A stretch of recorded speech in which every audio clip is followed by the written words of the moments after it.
Hey yo, what's up? We're back. I fixed my audio and now I can hear things and talk and yeah, awesomeness, right?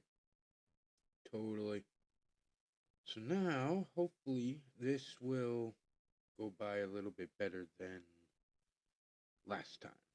And we got some pretty good clips here. It's only about 30 minutes, maybe a little bit more with my talking, but it's okay. I'll try not to talk too much so you guys could see the clips a lot. I do want to thank you for joining me here.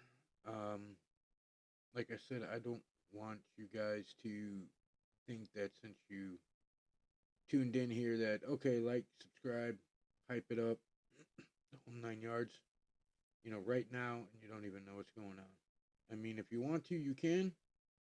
It'd be real nice. But I want you to watch it first and see if you like it. And if you do, then like and subscribe. And if you could, hype it. Be awesome. So, without further dudes, let's go.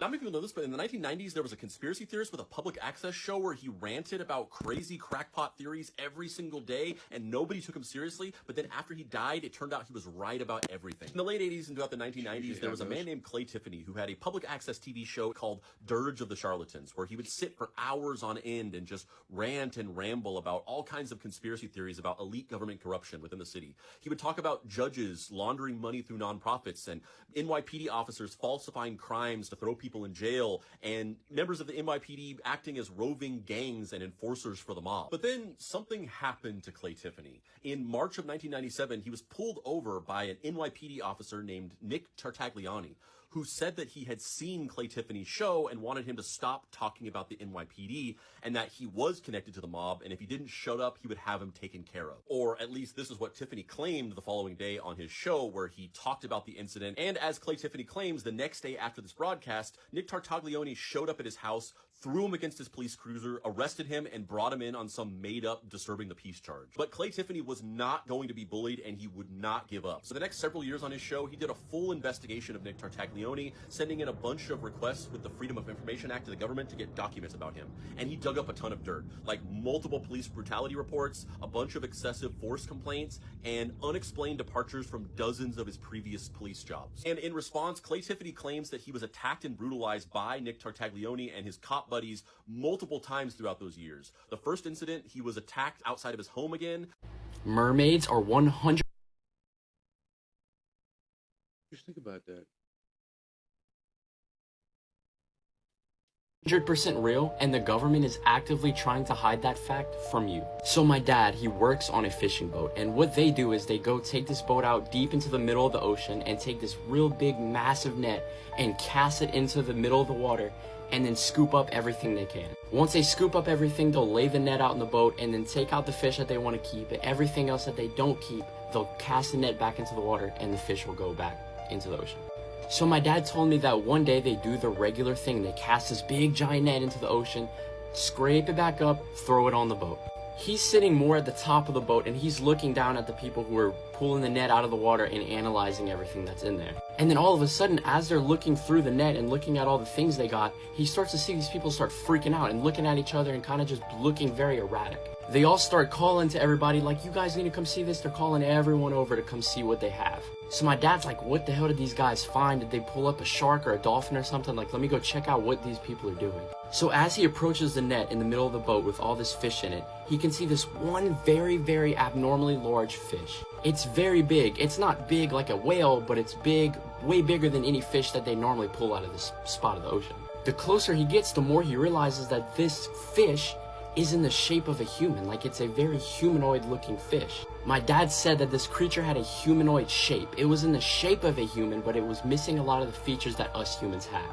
He said its skin looked different, its eyes looked different, its nose looked different. It was a human shape, but not human features. After everyone is seeing this weird humanoid fish creature on this boat, everyone was freaking out. They really didn't know what to do.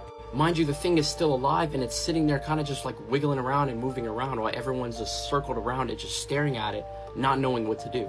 All the guys on the boat took pictures of it and started sending it to their families and stuff, and then everyone started talking, and they're thinking, okay, we need to dump this thing back into the ocean. We don't want this on the boat. We don't know what it is. We're gonna release it back into the ocean. We're gonna be humane about it. So that's what they do. They cast this net, they throw it back into the ocean, and they let everything go.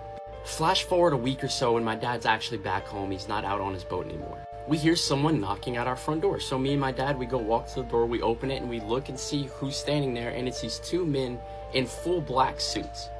One of the men steps forward and he goes, "Hello, sir. I'm here with the United States government," and he flashes us a badge, and he's like, "We would like to speak to you if that's all right."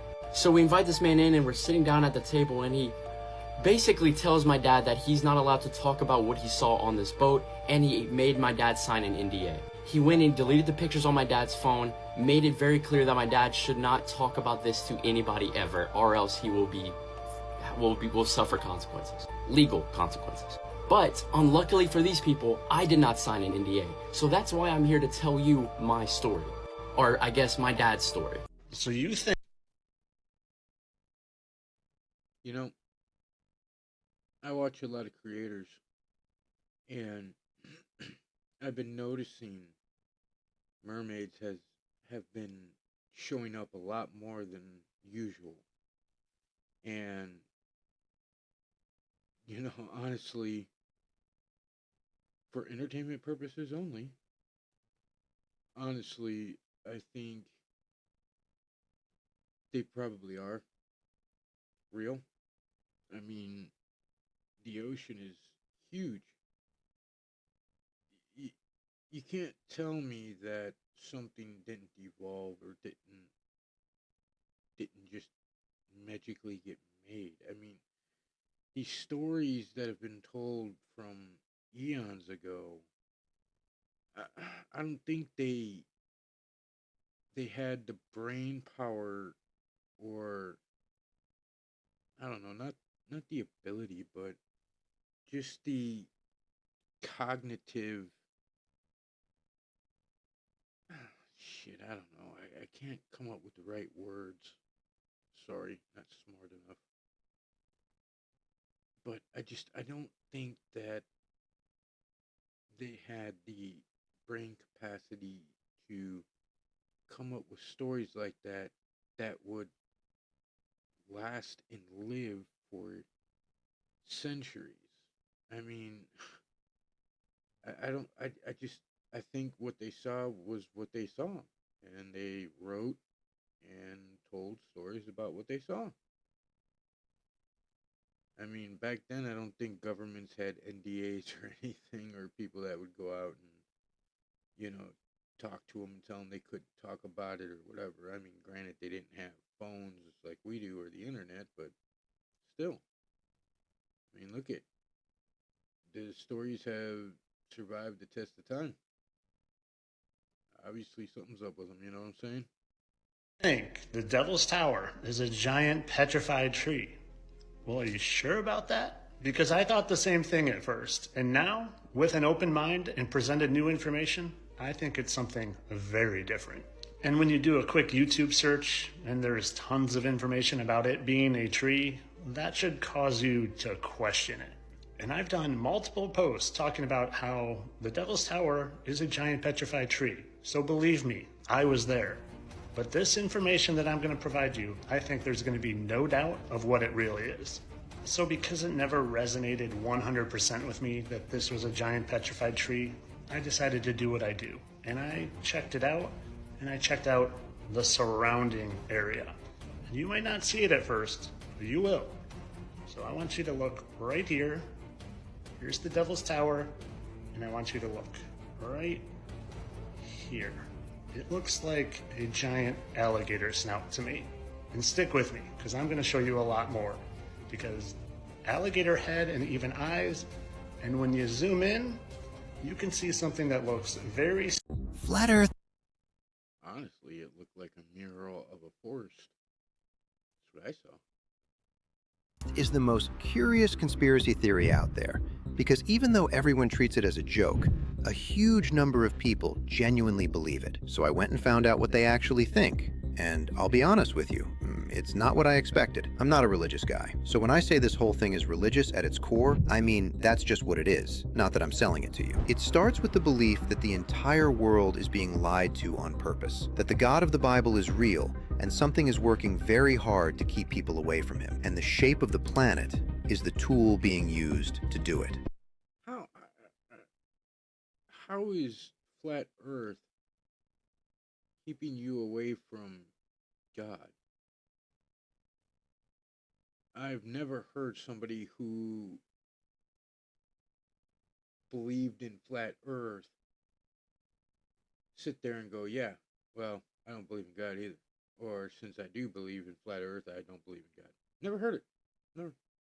Here's the logic. If the Earth is a ball floating in endless space, the old story stops making sense. Looking up to heaven means nothing, because up is just more space. Angels stop being angels and start sounding like aliens from another planet. The whole picture quietly changes without anyone arguing about it. Which brings you to NASA and the moon landing, because this theory needs those to be fake, not mistaken, deliberately staged. Every space agency on Earth working as one long operation to sell people the idea of an endless, empty universe, purely so God has nowhere left to be. There's even a piece of wordplay they love, that there's a Hebrew word close to the sound of NASA that means to deceive. It's a coincidence, since NASA is just an English abbreviation, but you can see why it caught on. Now here's the part that made me sit up. In Genesis, God makes a solid dome over the world to hold back the water above it. So in this theory, that dome is really up there, and every rocket ever launched just hits it and comes back down. That's why some people lost their minds over a SpaceX launch that lit up the sky. To them,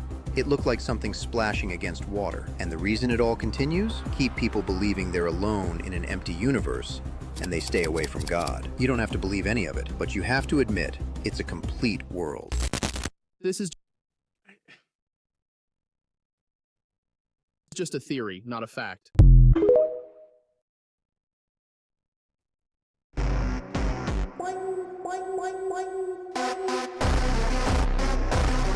I would love to see what really happened that day at that mall. Oh, I would love to see it. I wish I could have been there.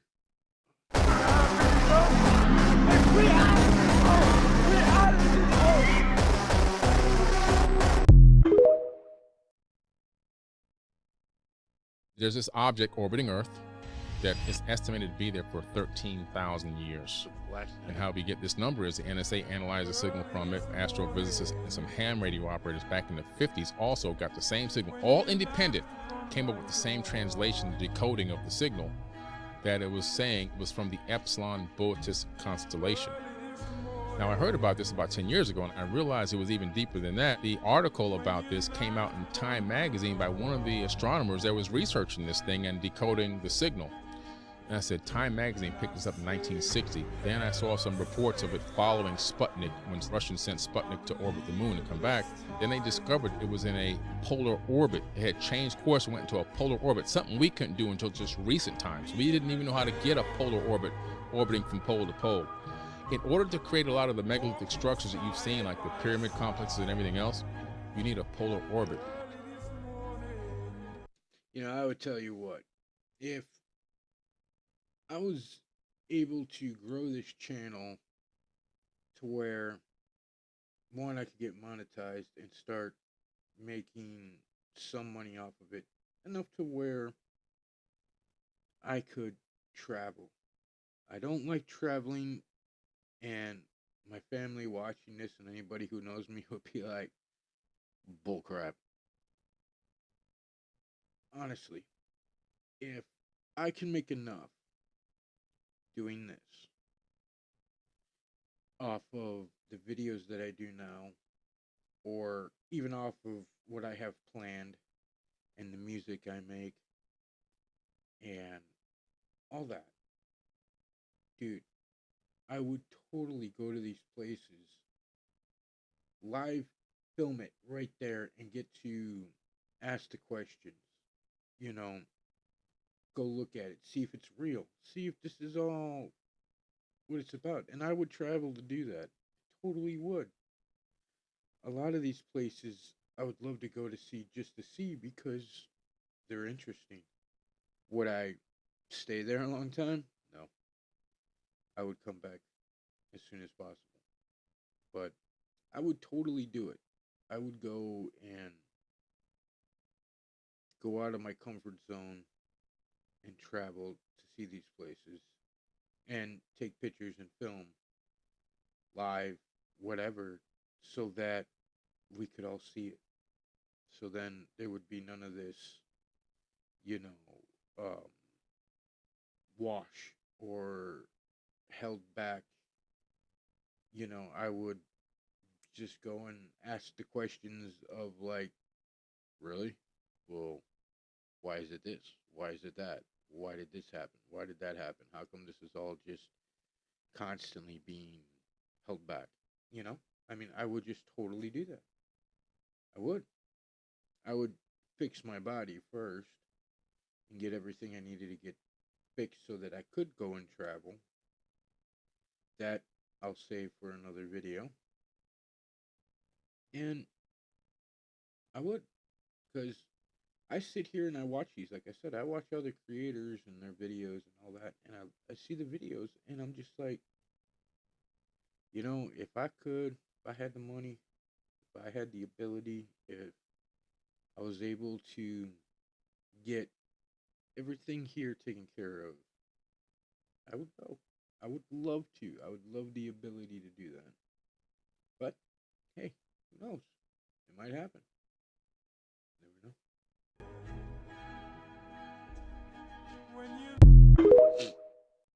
Sorry, clogged nose.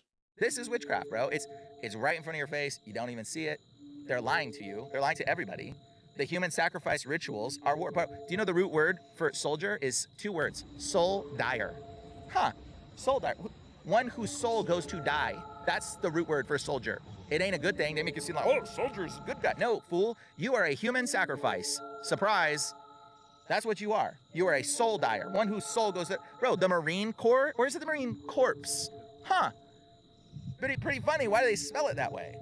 You know? So, like, these things perpetuate occultism, and we normalize it, and we normalize it. And then what happens when you normalize the wickedness? You can't tell what is of God or not. So you don't even know. You're clueless to it because you got it absorbed in your psyche, in your mind, in your spirit, in everything around you. To understand God, you have to be in a place where you are uncompromised. I don't know if you could hear that, but it sounds like they're doing like multiple streams at once. Somebody in the background's talking to another person. I don't know if it could pick up or not, or you guys could hear it, but that's yeah. In your spirit, you're not doing things that conflict with you. When you conflict in your spirit, bro, that's distortion, and Satan comes in. The last part sounded like a dog was chewing on something. Holy shit. Hopefully everybody's okay. 8 disturbing facts about the clone conspiracy theory you never knew. The last one will seriously make you question everything. Number 1. Some conspiracy theories claim powerful elites secretly clone humans to replace celebrities, politicians, and influential figures who die unexpectedly or step out of line. Number 2. Believers often point to sudden personality shifts in famous people, saying the new version acts colder, emotionless, or completely different from before. Number 3. Some theories claim secret underground laboratories are growing human clones, waiting to activate them when a public figure needs to be replaced. Number 4. The theory exploded after the cloning of Dolly the sheep in 1996. If scientists could clone an animal back then, many people believe human cloning may have already been happening behind closed doors. Number 5. Darker versions of the theory claim clones are not perfect copies. Some believers say they lack memories, emotions, or age differently, which is why people notice strange behavior changes. Number 6. Conspiracy forums often analyze tiny details like scars disappearing, voice changes, or slight facial differences as evidence someone has been replaced. Number 7. Some of the most extreme theories claim clones are used for control. If a powerful figure refuses to cooperate, they are allegedly replaced without the public ever knowing. Before I say the last one, make sure to hit that follow button to support the channel. Number 8. Scientists say creating a fully grown human clone with memories would currently be impossible. But the fear that secret technology might exist is exactly what keeps the clone conspiracy theory alive online. You know, and honestly, if it's not true, it makes complete sense. They just make a clone of you today, you jack up tomorrow, and your clone doesn't have the memories of the whole day, so wipe you out, put the new guy in, you tell him what to say, none the wiser. Maybe, don't know. All for entertainment purposes only. Truth you better wake up and find out has been around you all of your life. You just didn't see it. Example, Abraham Lincoln was elected to Congress in 1846. John Kennedy was elected to Congress 1946. Abe Lincoln was elected president in 1860. John Kennedy was elected president 1960. The names Lincoln and Kennedy both contain 7 letters. Both presidents were particularly concerned with civil rights. Both of the presidents' wives lost children while living in the White House. Both presidents were shot on a Friday in the head. President Lincoln's secretary was named Miss Kennedy. Kennedy's secretary was named Miss Lincoln. Both were assassinated by Southerners. Both were succeeded by Southerners. Andrew Johnson, who succeeded Lincoln, was born in 1808. Lyndon Johnson, who succeeded Kennedy, was born in 1908. John Wilkes Booth, who assassinated Lincoln, was born in 1839. Lee Harvey Oswald, who assassinated Kennedy, in 1939. Both assassins were known by 3 names: John Wilkes Booth, Lee Harvey Oswald. Both names are comprised of 15 letters. President Lincoln was shot in a theater named Ford. Kennedy was shot in a car named Lincoln, made by Ford. John Wilkes Booth ran to a theater and was caught in a warehouse. Oswald ran from a warehouse and was caught in a theater. Booth and Oswald were both assassinated before they could go to trial. And a week before Lincoln was shot, he was in Monroe, Maryland. A week before Kennedy was shot, he was with Marilyn Monroe. Okay, hear me out here. Coincidence? I mean, let's look at it real quick here. I don't want to take up too much time, but things line up sometimes. That good? I don't know. My old profession, there's never coincidences. I believe in them. Sometimes they happen. I mean, it's a coincidence of coincidences. It could happen. But I was mainly straight on, had to be a certain way. I always looked another way to see, kind of devil advocated myself, but, I find that almost like a setup that's just too coincidency. Just saying, hear me out. Yeah. So, just saying. The truth is hidden in plain sight, and this is how they hide everything. If you are looking for the knowledge that has been hidden from us, if you want to know the meaning behind these symbols, if you want to know who controls the world, this ebook will literally unveil that to you, and ye shall know the truth, and truth shall set you free.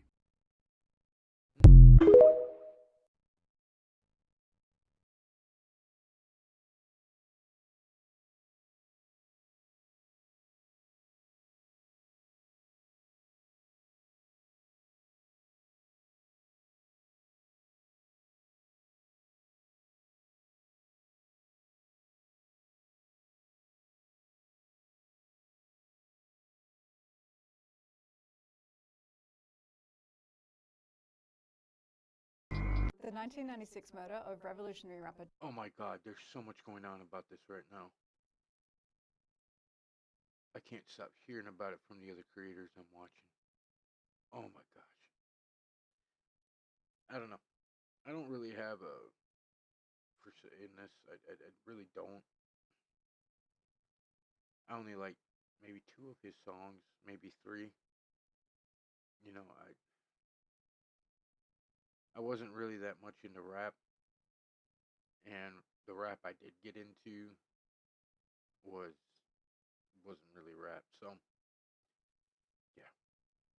Tupac Shakur in Las Vegas following a heavyweight boxing match between Mike Tyson and Bruce Seldon went unsolved for decades. After almost 30 years, former gang leader Dwayne "Keefy" D. Davis is on trial for Shakur's death, to which Davis has pled not guilty, with prosecutors alleging he orchestrated the attack and supplied the murder weapon. Dwayne Davis did not pull the trigger, but what he did do was plan the retaliation for the beating of his nephew.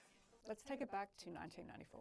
Things weren't going great for Shakur. He was on trial for sexual abuse, which he denied but was later convicted of. He was awaiting the verdict of that trial on the day that he entered the lobby of Quad Recording Studios, where he was shot and robbed. He later accused hip-hop artist... The picture doesn't look anything like him.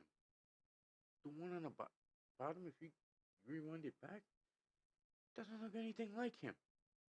Christopher Wallace, aka Notorious B.I.G., and Sean Combs, also known at the time as Puff Daddy, and known today as Diddy, of orchestrating the attack. This accusation appears to underpin some conspiracy theories that allege that Wallace and Combs somehow orchestrated Shakur's murder in 1996. However, in 2011, Dexter Isaac admitted to the 1994 shooting, saying that he'd been paid $2,500 by hip-hop manager Jimmy Henchman Rosemond to rob Shakur. The East Coast-West Coast hip-hop rivalry, underpinned by gang violence, started to escalate in the lead-up to Shakur's murder. Shakur himself was affiliated with the mob Peru Bloods, which originated in Compton, Los Angeles. In July 1996, according to witness testimony, a football player went shopping for clothes with members of a gang associated with the Compton Crips, rivals of the mob Peru Bloods. Among this group was Orlando Anderson, Dwayne Keefe D. Davis' nephew. The group had a run-in with Bloods members in a sports shoe store where Anderson allegedly grabbed a gold chain with the Death Row Records logo hanging off it that was around the neck of Bloods affiliate Trayvon Trey Lane. Devontae Lee, who claims to be an affiliate of the Crips, later testified at Davis's grand jury trial for Shakur's murder that the grabbing of the chain was like taking somebody's crown. Weeks later, on 7 September, Shakur attended the Tyson Seldon match at the MGM Grand Hotel and Casino in Las Vegas. With him was Death Row Records head Marion Knight, Lane, and others associated with the Bloods. Davis, Anderson, and other Crips affiliates were also in attendance. Not long after the fight, Shakur and others came across Anderson, who was alone outside the hotel lobby lips. Lane told Shakur that Anderson was the person who grabbed his chain at Lakewood weeks earlier. Then this happened. At 11:15 p.m, Shakur was seen by witnesses hanging out the window of a black BMW driven by Suge Knight. As the car of women drove away, a white Cadillac pulled up into its place. Numerous shots were fired from its rear window, 4 of which hit Shakur. Knight was also injured in the shooting. Shakur died from his injuries less than a week later. Davis' memoir describes him sitting in the front of the white Cadillac from where he passed the Glock to the back, where, according to witness testimony, his nephew Anderson and DeAndre Big Dre Smith were seated. Of the 4 people who were in the Cadillac, only Davis survives. So how did authorities land on Davis as one of the alleged perpetrators? According to prosecutors, he admitted to it. You will learn that from Dwayne Davis himself. Once in a 2008 interview with Los Angeles police. So you hand the gun to the backseat. You can hear me. In television interviews. Hit that corner. Gave a little chase, boom, boom, boom. In his 2019 memoir, Compton Street Legend, co-authored by Yusuf Jah. It's my book here. I would like you guys to buy it and get the real truth instead of from a cop. Davis has since denied he wrote any of his memoir. Him and my lawyer was doing it in like 10 pictures, telling me like 10 things that happened in my life, and he had it all, the adverbs and stuff like that. I mean, he did the thing on research. I didn't write that book. As for the comments during interviews about his involvement in Shakur's death, they paid me money to say that stuff. Davis has changed his account of who pulled the trigger from the backseat a number of times, even naming his nephew at one point. And prosecutors aren't alleging that Davis pulled the trigger, but under Nevada law, a person can still be charged with murder if they take part in the crime. Okay. Real quick, the infamous picture of Tupac and Suge Knight there in the car. If you look, you can't see the keys in the ignition. It's the only thing that I really remember from what I've seen. I really don't know what the whole feud was over, what happened, nothing like that. I never followed it. Sorry. The only thing I know is that one picture, the keys aren't in the ignition. Take a look. So you are saying there are fake towns built in Pacific Ocean? Yeah, it's called Aurora Isle, but here's where it gets wild. The entire island belongs to this corporation known as Nova Genesis.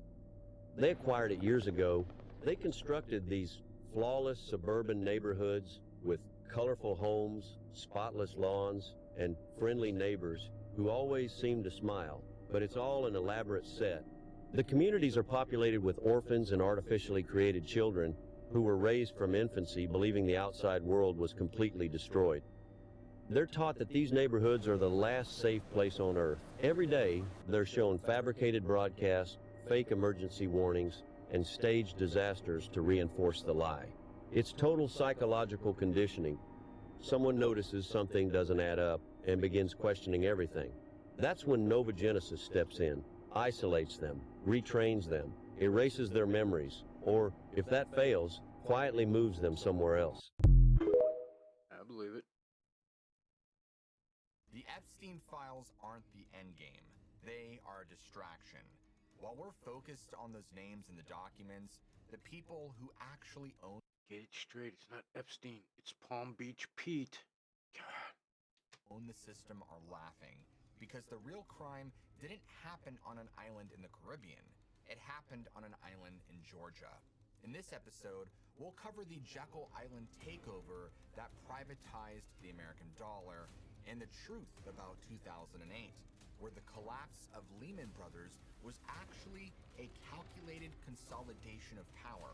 You won't want to miss this one. On the freezing cold night of November 22nd, 1910, a man named Frank Vanderlip stood on the concrete platform of the Hoboken Railway Terminal in New Jersey. He was clutching a shotgun case in one hand and a heavy leather suitcase in the other. He had the collar of his thick wool coat turned up high to hide his face to anyone walking past him in the station. Frank looked like a regular guy heading south for a hunting trip, but Frank wasn't normal. He was the president of the National City Bank of New York, which today is known as Citibank, and he was representing the financial interests of the Rockefeller family. Now, Frank was one of the most powerful men in America. He was terrified, because according to his own autobiography, which would be published 25 years later in the Saturday Evening Post, Frank felt, in his own words, furtive as a conspirator. He knew that if a reporter recognized him, or if a photographer snapped a picture of him on this platform, it wouldn't be just a scandal. I mean, it would likely cause a stock market crash. So he just kept his head down. He walked past the main passenger cars and made his way to the very end of the platform. And there, sitting in the darkness away from the station lights, was a single private rail car with its blinds drawn tight. He walked up to the metal steps, he looked left and he looked right just to make sure he wasn't being watched, and then he climbed aboard. Now inside, the air was warm and it smelled of very expensive cigar smoke, and he walked down the narrow corridor and he entered the main cabin. And sitting there in the dim light were two other men who were dressed like hunters, but who were definitely not hunters. One was Henry Davison, a senior partner at J.P. Morgan Company. The other was Paul Warburg, a German banker who was widely considered one of the smartest financial minds in the world at the time. Frank didn't say hello, he didn't shake hands, he nodded, he put a shotgun in the rack and sat down. Now a few minutes later, the train hissed and lurched forward, and it began its long journey south into the night. Now as the train was moving, a fourth man entered the cabin. This was Senator Nelson Aldrich. Now at the time, this man was the head of the National Monetary Commission and probably most politically powerful man in the United States Senate. Now he looked at the other men and he laid down the ground rules for the trip. He told them that for the next week, they were not allowed to use their last names, period. They were only to address each other as Frank, Harry, Paul, and Nelson. And he explained that the servants on this private train car knew who Senator Aldrich was, but they didn't know who the bankers were. And if the servants heard the names, Morgan or Rockefeller or Warburg, they would talk. They would blow the lid off everything. They would tell the press. And if they found out that the most powerful politicians and most powerful bankers in America were sneaking out of New York together in the dead of night, well, the public would probably riot. Now, you have to understand that the atmosphere in 1910, the American public absolutely hated Wall Street. They called it the money trust. They believed that... Dude. You think it was a setup? Like, do you think all these big wig people are all best of friends and go on hunting trips at night, and take the same train and go around not using their last names? I mean, you think so? I mean, come on. What's the freaking chances that these guys? Uh, no coincidences. Look at Mars, you'll find that a lot of the anomalies really resemble ancient structures on Earth. We've actually discovered things that look like Ankhs, the shape of the Egyptian Ankh. We found quite a few laying on the surface of Mars in different areas and so forth. How in the world can the Egyptian Ankh be on Mars? Things carved into sides of mountains that look like Egyptian motif. Why would that be on Mars and on Earth? Remnants of what looks like ancient structures that resemble the same construction technique that we see in Peru, Bolivia, and Egypt. What is the connection? When you go into the ancient Sumerian tablets, you discover that there were beings living on Mars called the Igigi. They were the working class Anunnaki people, and they were up there creating a breakaway civilization, but the atmosphere was very harsh as it is today. Okay. Real quick.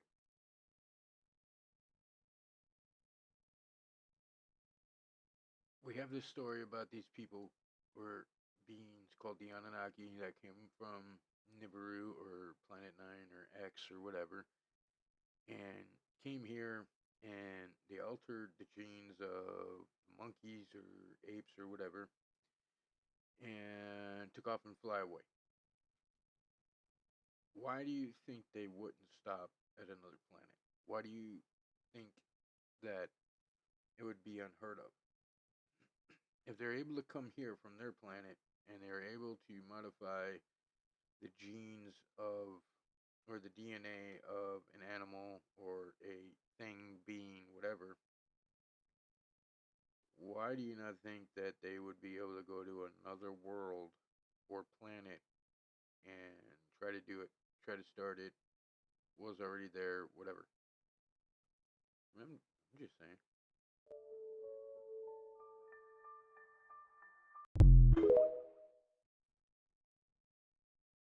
Before, if you're on the West Coast, move immediately. It's not if she's going to move. She's going to move.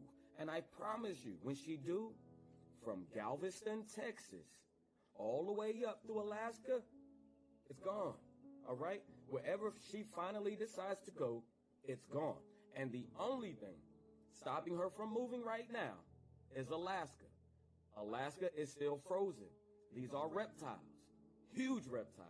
She is 9,000 miles long. Okay? And the width of California to Colorado, Yellowstone. Her body lines up right beside Yellowstone. Come from Galveston, Texas, and work your way up through Yellowstone. All right? All the way up through Washington State, Canada, and Alaska. All right? Canada and Alaska is the only thing keeping her still right now. Once Alaska thaws to the point she can move, she will. Now, that's it. This is the last clip.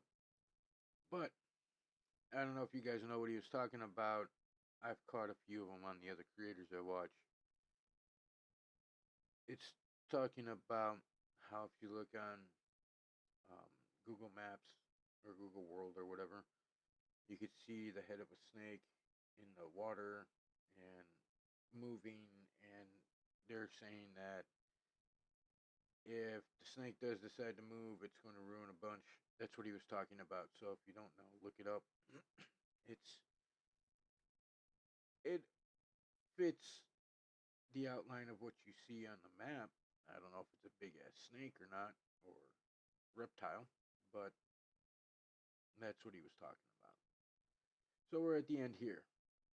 Thank you so much for sitting through it with me. I'm sorry for all the talking and the jacked up sound and all that. I'm still getting it. I got better equipment.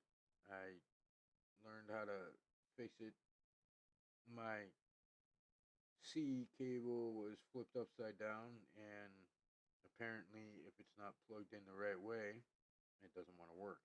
So that was the problem. But if you liked what you saw today and kind of maybe feel the same way I do on what I was talking about, or my same views, or have a different view and want to tell me, and we could have a discussion, I am totally down for it. Hit me up in the comments. I'll answer. But if you like what you saw and you can kind of dig it and want to see another, please subscribe. Hit that bell thing and you'll be notified when I release the next one, and you won't miss it. You won't miss this smiley, beautiful face. Sorry you guys got to put up with that. But I am going to do another one here shortly. And yeah, see what damage we can come up with. Thanks again, guys. And I really, really enjoy doing this. And I really hope to speak to some of y'all in the comments. Alright, bye.